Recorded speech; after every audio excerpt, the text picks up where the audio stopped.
What's going on, everyone? Austin John Plays here, and today we're going to be going over the Pokemon Brilliant Diamond Shining Pearl trailer.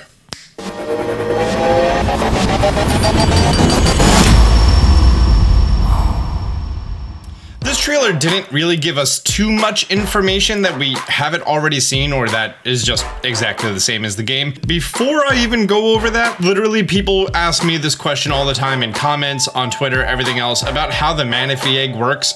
You do not need to pre-order the game at any outlet in order to get Manaphy. All you need to do is play the game before pretty much Valentine's Day next year. As long as you turn the game on and you get to the mystery gift function by February 21st, 2020, you get the Manaphy egg. You do not have to pre-order the game digitally, physically, or anything else. Instead, you're just gonna go over the pre-order bonuses. If you want to get it from somewhere, you're more than welcome. Which, if you're unaware of the pre-order bonuses, the double pack from the Pokemon Center gets you 3 of the keychain little plushie guys. GameStop, I don't know, I'm gonna assume a poster. Oh, you get a pin set. Cool. Target, you get a journal. That's it. That's what we get here in the States. I want the steel book. How come all my friends across the pond get their access to a steel book and my fellow Americans do not? This is baloney like a bad deli. The website now gives us a small article about Cornet and Spear Pillar, that it's in the middle of the place and you're gonna go into it a bunch of times. We do get our first look at Spear Pillar though, and does look pretty glorious. I will give it that. By the way, pro tip, after you do the box legendary thing, there's an item behind it. I don't know if the item's still gonna be there, but make sure after the battle you go get the item. There are a whole bunch of version exclusives, including the national decks in Diamond and Pearl. And so far they have revealed that Diamond is going to be getting access to Cranidos and Stunky, and Pearl is going to be getting Sheldon and Glameow. This is not new information to this trailer, but it has come out since the last time that I covered any information about the game. And this aligns completely with the original games. There is no change to this whatsoever. Now that we do have the Pokemon from Pokemon Platinum inside of the game, we don't know if they're going to be integrated early like they were in Platinum, or if they're going to be reserved for the national decks, because there's a whole bunch of version exclusive Pokemon before and after the national decks as well. It's also been remained unseen if we are going to get access to the full, 480 something Pokemon that are going to be in the national decks, like they were in Diamond and Pearl. I mean, somewhere it's available, like Charmander, but still. Over here, pretty much the one new feature that the trailer is going to show off is that we now have access to Amity Square, which did happen in the previous games. It's one of the little side things that I personally didn't do when I played the game. But you basically can bring over Turtwig, Chimchar, Piplup, their evolutions, so your starters and their evolutions, only Psyduck, Pachirisu, Jeffrloom, Baneri, Happiny, Clefairy, and Pikachu into this place. And then once you unlock the national decks, you could also bring over Jigglypuff, Torchic, Shroomish, and Skitty. And it functions exactly like it did in Pokemon Yellow, where you can go around and check the happiness meter of the Pokemon. And also, apparently for every 200 steps that the player takes, there is a chance that the 6 Pokemon are going to have an accessory or a berry for you. And that's going to give you stuff. Looking at these images here, I'm not seeing any Pokemon added into this except for Eevee. Eevee does appear to be here, and Eevee is not part of that original list. It also appears as though you could take screenshots because they're talking about the album on the Nintendo Switch. Here we go, make some Puffins. Puffins are snacks that raise Pokemon's conditions such as coolness or cuteness.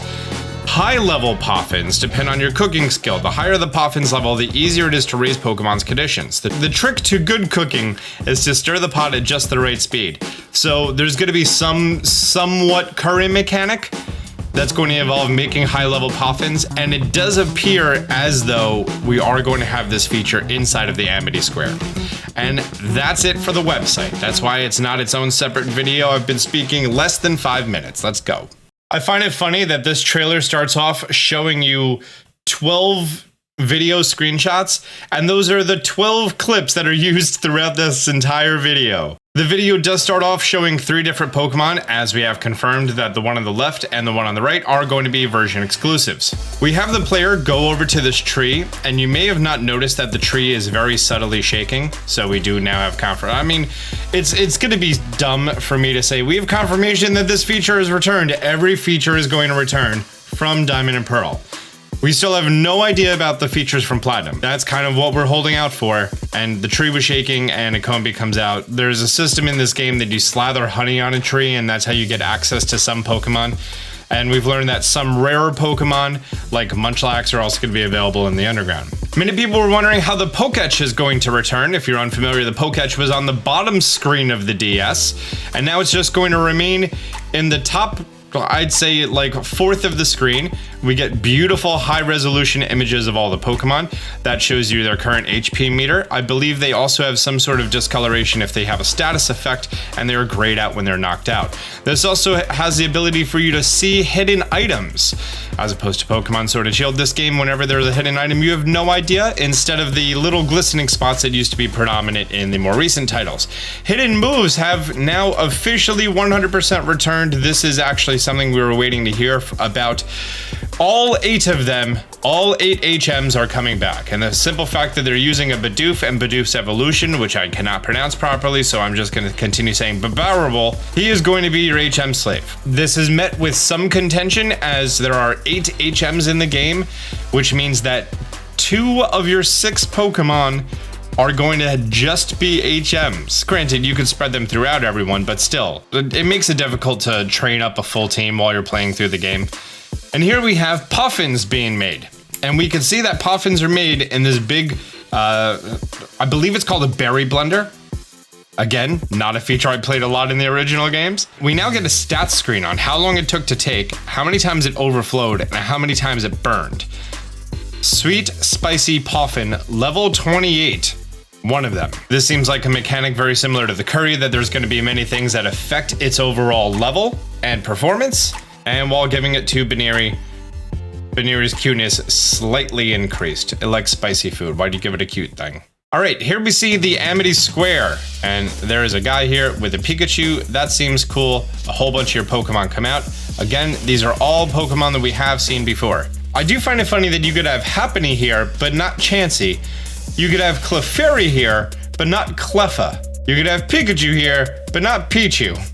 It's just weird. Same thing, you could have Jigglypuff, but no Igglybuff. And here we see after 200 steps, your Pokemon is going to be finding items, and you're going to get the items. I would imagine that this was going to be items to increase different attributes, and now we see this woman here who has her own berry blender inside of Amity Square. I do not know if there was a berry blender in Amity Square in the original games. And now we get a little montage of 2, what I like to call escort missions, which is basically there's going to be a trainer. Here is Cheryl. Cheryl has a Chansey, and you encounter her somewhat early, and you go through this forest, right? There's a whole bunch of trainers. After every battle, she heals up your entire party, so it's really fantastic for early game leveling.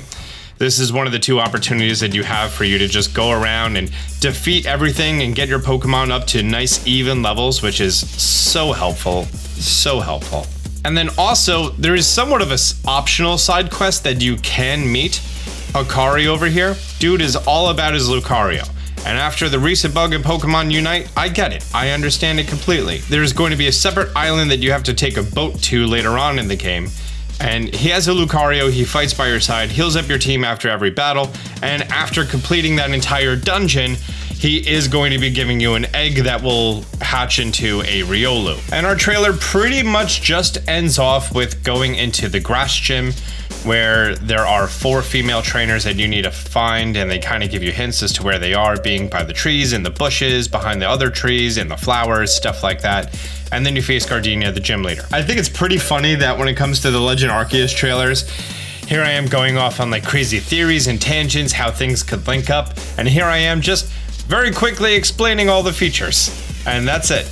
And that's the entire trailer. Let's take a quick look-see-poo at the Japanese trailer to see if there's any differences there. I don't think there's a single difference about these trailers, except for the editing. I'm not really seeing any differences at all between the American trailer and the Japanese trailer. Like, they are the exact same trailer here. Wow, the Japanese text does load a lot faster. Now I get why speedrunners always choose the Japanese language. And as customary in the Japanese videos, they then have the advertisements at the end that give you additional information about the Manaphy egg, which if you haven't watched my videos or looked at the website, you would not know about the Manaphy egg. You get quick balls for the pre-order, and that's it. Well, there you go. That's a quick little analysis of everything in the Pokemon Brilliant Diamond Shine and Pearl trailer. I don't know why I waited so long to do this. It was not long at all. That's pretty much going to be completing all the information that we have on these games. Right now, it's just us kicking around different theories about Legends Arceus, and after 3 videos, I've covered enough. Brilliant Diamond Shine and Pearl, 1-to-1 recreation. It's just a question if we're going to have all the post-game stuff from Diamond and Pearl, if there's going to be any Platinum features at all, or if the Platinum features are going to be the same or differently integrated into Legends Arceus, and I feel like that's kind of what they're doing. That Brilliant Diamond Shining Pearl, as they said, faithful recreations, don't expect any Platinum features, very small chance of the Distortion World. It might be a secret like the Delta episode in Oris was, but as it stands right now, I say we are not looking toward any sort of Distortion World stuff in Diamond and Pearl, especially since they still have HMs, and pretty much every recent Pokemon game has gotten rid of HMs. Know what I mean? Anyways, guys, I want to know your thoughts down below. If you're excited for this game before Legends Arceus, I know you're excited for Legends Arceus, okay? Everyone is excited. You don't need to say which one you're excited for more. Everyone, the 90% of people are more excited for Legends Arceus. The question is, are you also excited for BDSP? That's the only question that remains. Guys, do me a favor, hit the thumbs up button down below. It really helps out the algorithm. If you're new to the channel, be sure to subscribe, turn on notifications. Until next time, Austin John out.